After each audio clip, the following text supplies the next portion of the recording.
Muy buenas tardes a todos, este servidor Cayman, como siempre, dándole la bienvenida a este su podcast favorito titulado Desde los Territorios, el episodio 201, el primero, el segundo de este año 2025, si contamos el mini documental.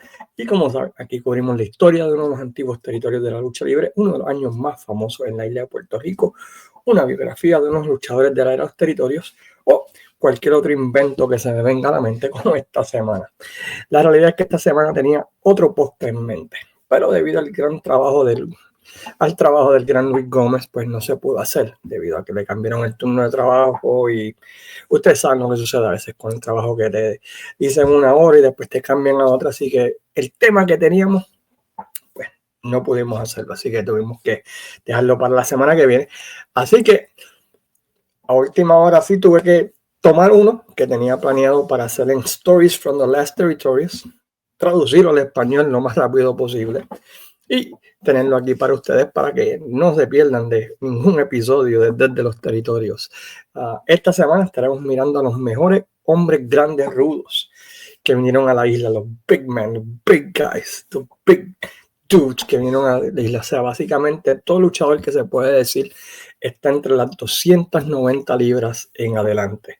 Algunos hablaremos en detalle y otros debido a que hemos hablado de ellos en otros podcasts, como el Matt Rushmore de rudos grandes, ¿verdad? Que sería Dula, Brody, Hansen y Steve Strong. Quizás no tanto, ya que lo hemos cubierto en detalle en otros podcasts, o en el caso, ¿verdad? Pues de algunos, pues haremos uno más extenso, simplemente de Abdullah the Butcher, que increíblemente no hemos hablado de él en este podcast, así que tendremos que hacer uno de Abdullah the Butcher. No estaré haciendo un top 10, no, simplemente mencioné algunos de esos big guys que llegaron a luchar aquí en Puerto Rico. No todos los que han pasado por la isla, sino algunos de ellos sí, que condecoraron, ¿verdad? Por decirlo así, nuestros cuadriláteros.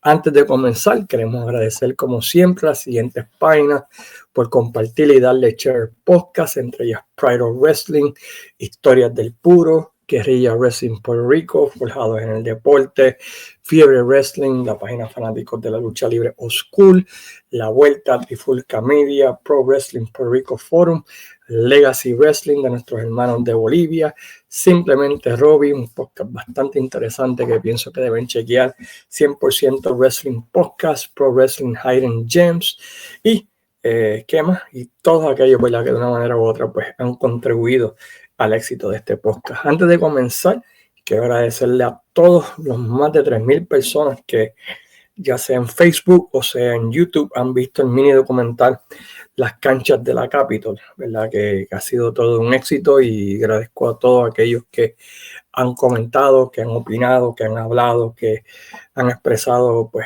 el viaje, la nostalgia que los llevó, que sintieron como que si estuviesen en cada una de las canchas, ¿verdad? Pues se agradece de corazón el que sacaran de su tiempo para ver ese mini documental.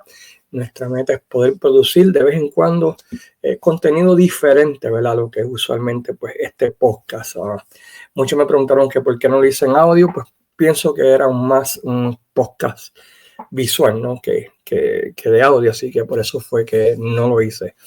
Así que de corazón, ¿verdad? Pues muchas gracias a todos los que lo han visto, ya sea en Facebook o lo han visto, ¿verdad? Pues en nada más y nada menos que en la página de YouTube. Si no lo han visto aún, pues los invito a que pasen a la página de YouTube Desde los Territorios por Wrestling Dom.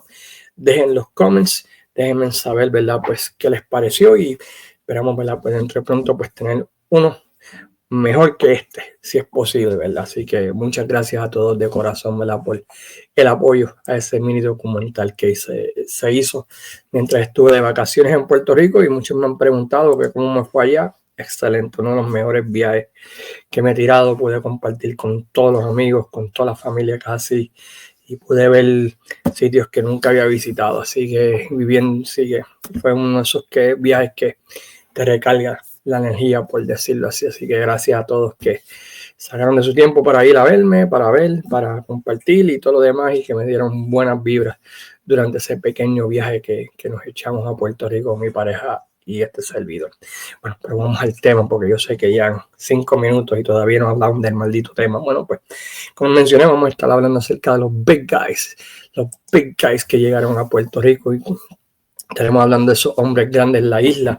Y es interesante que estuve mirando algunos que quería incluir en la lista y me di cuenta que no califican para los que son 290 libras y más. Por ejemplo de esto, pues podemos mencionar a Dangerous Danny Spivey. Sí tenía el tamaño, pero no tenía el peso. Hércules Ayala tampoco pesaba 290 libras. Y uno que realmente me sorprendió fue Jason el Terrible, Jason the Terrible. Él nunca llegó a 290 libras. Simplemente se quedó en los 260 y así por el estilo. Así que me pareció bastante interesante que esos luchadores que yo pensé que sí, que no hay ni que pensarlo, pero la realidad es que hoy Giant Warrior tampoco, otra vez la estatura, pero no tenía, ¿verdad? Pues el peso.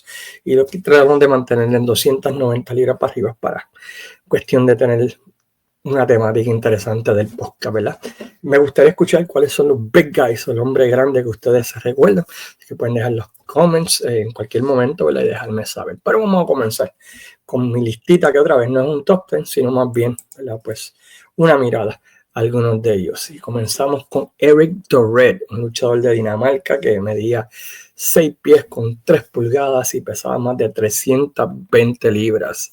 A principios de los 70 había luchado en varios territorios outlaws fuera de la NWA, como el territorio de Cleveland llamado National Wrestling Federation o la IWA de Eddie Earnhardt. Llega a Puerto Rico a mediados de los 70 e incluso a la lucha más vieja que existe en video de Puerto Rico, y creo que los tienen los chicos del museo, si no me equivoco, puede que esté equivocado.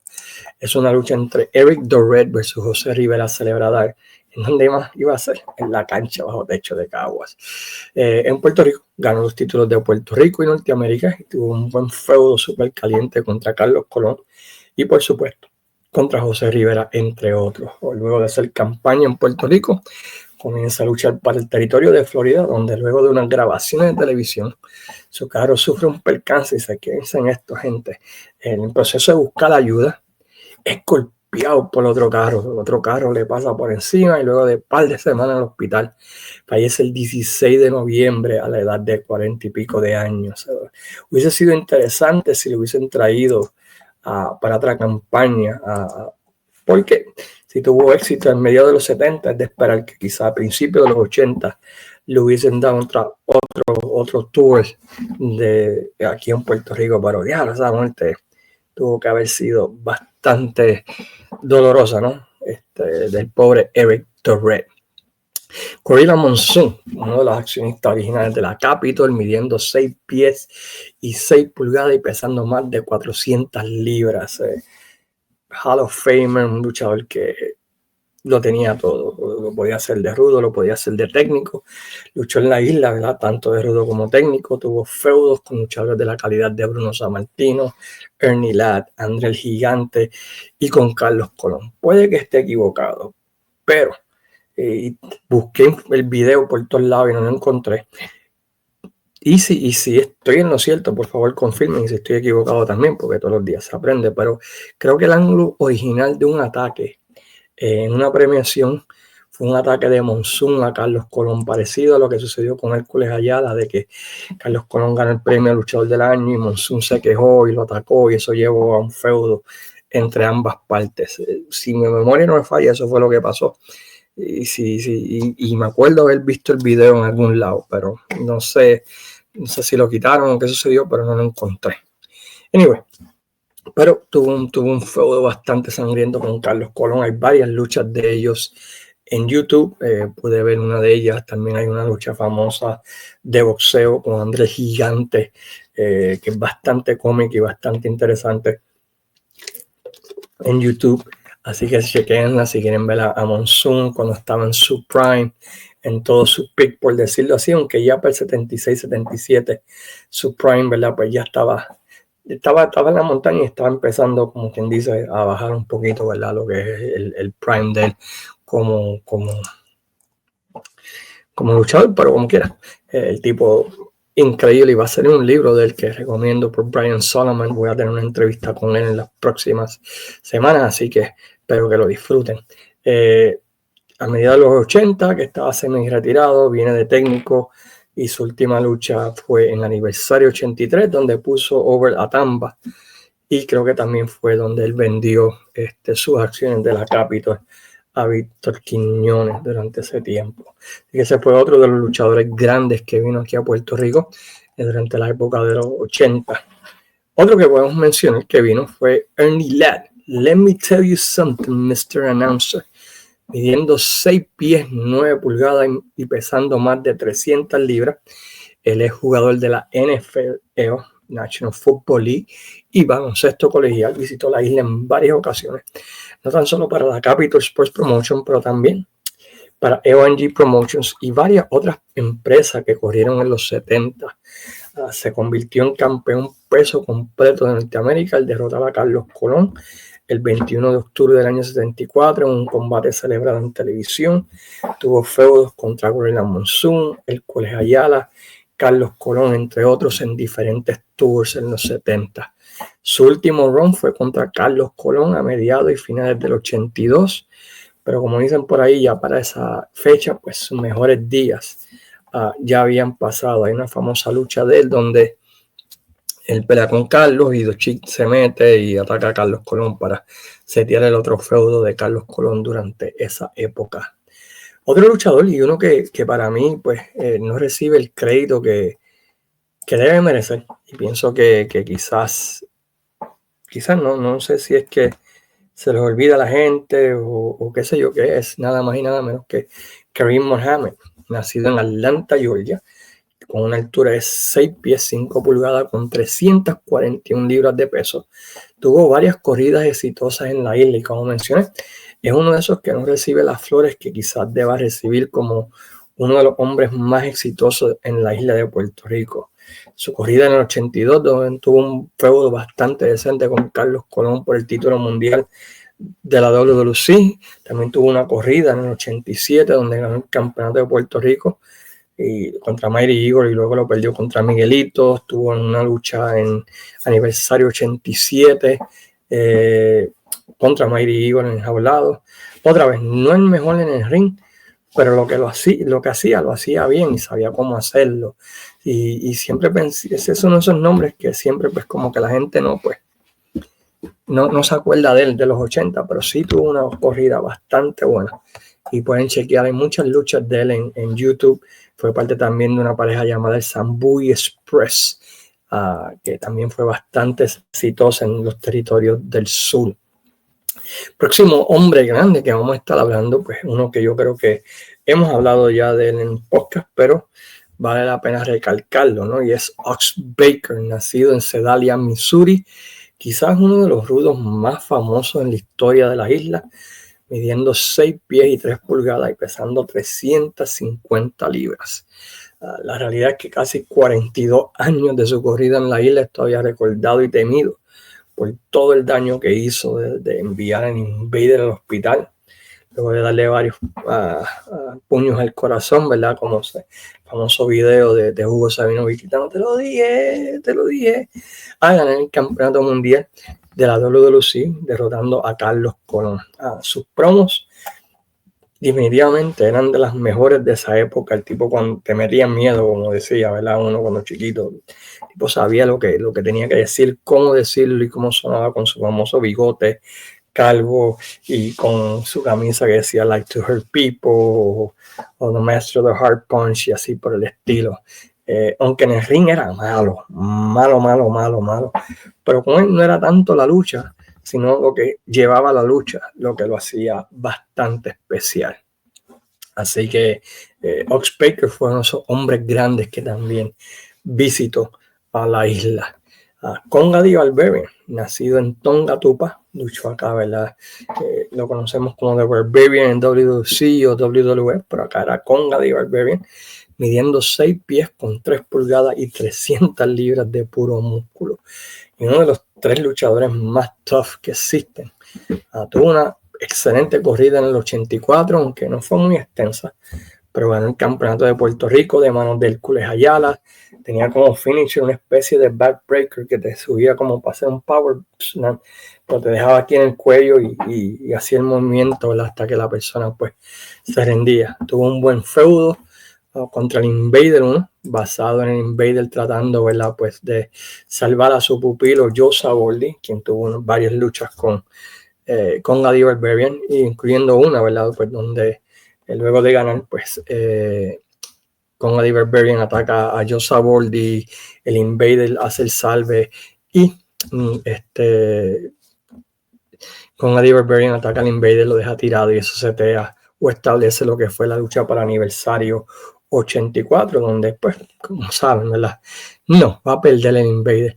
El Invader, ¿verdad?, pues lo derrota y se va a los Estados Unidos, donde tiene una extensa corrida en el territorio de Mid-South, en el territorio de Florida, en el territorio de Jim Crockett Promotion, y luego por muchos años en la WWF, inclusive regresa en los 90 en un préstamo de parte de la WWF. La WWF, donde tenía muchos luchadores bajo contrato en ese tiempo y no tenían espacio, se envió varios a diferentes territorios. Uno de los territorios que enviaron pues, fue a Puerto Rico, y aquí tuvimos el chance, ¿verdad?, pues, de ver con Eddie Barbarian, a Warlord, a Dino Bravo y a varios luchadores, Nikolai Volkov de la WWF, que estaban aquí, ¿verdad?, debido a un préstamo, por decirlo así, de parte de la WWF. Luchando mayormente en parejas bajo el mando del profe. Una corrida que quizás pudieron haberle sacado un par de luchas más por el título universal, pero por alguna razón lo dejaron en pareja. Me imagino que el hecho de que pues, no podía quizás hacer muchos jabs y así por el estilo fue parte fundamental de no ponerlo en sencillo por el campeonato universal y así por el estilo.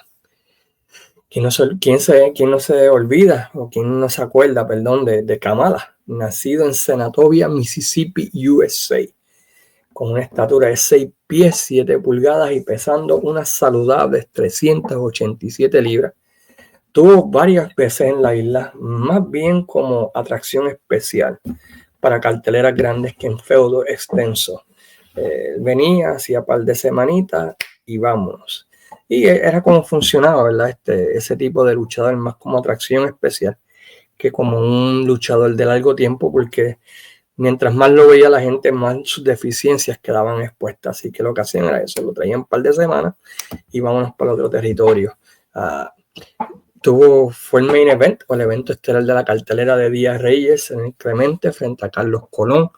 Luchó contra el Invader, donde le dio una de las palizas más grandes, yo pienso, que en la carrera del Invader, y se encuentra en YouTube. Ambas luchas se encuentran en YouTube. En un aniversario luchó frente a Jimmy Valiant. Tuvo también una luchita con Rick Martel bastante buena. En el 90 regresó para una corrida poca, pero la realidad es que él venía y iba.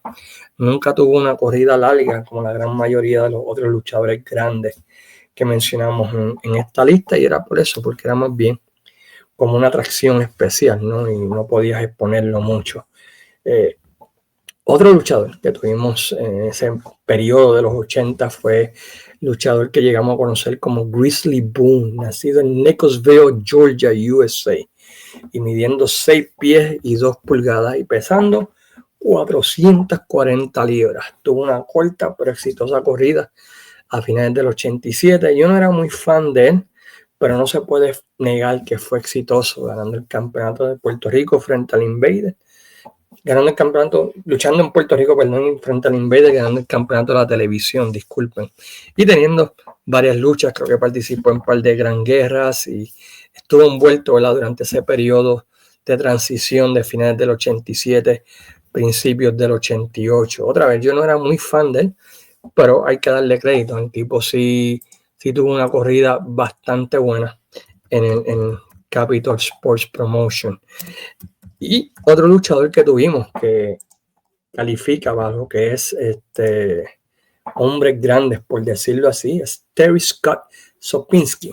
¿Quién es? Usted dice, bueno, pues The Warlord, un hombre, ¿verdad?, que nació, medía 6 pies, 5 pulgadas y, ¿verdad?, por decirlo así, tenía un peso de 325 libras. Se luchó en Puerto Rico en el año 91 y, como todos saben, él es el famoso luchador donde que supuestamente para mucha gente fue el final de la lucha libre en Puerto Rico, cuando Carlos Colón en el Circo Escobar le ganó con un cabezazo, a pesar de que anteriormente de ese final del cabezazo, ¿verdad? Pues el manager le había dado con un bastón.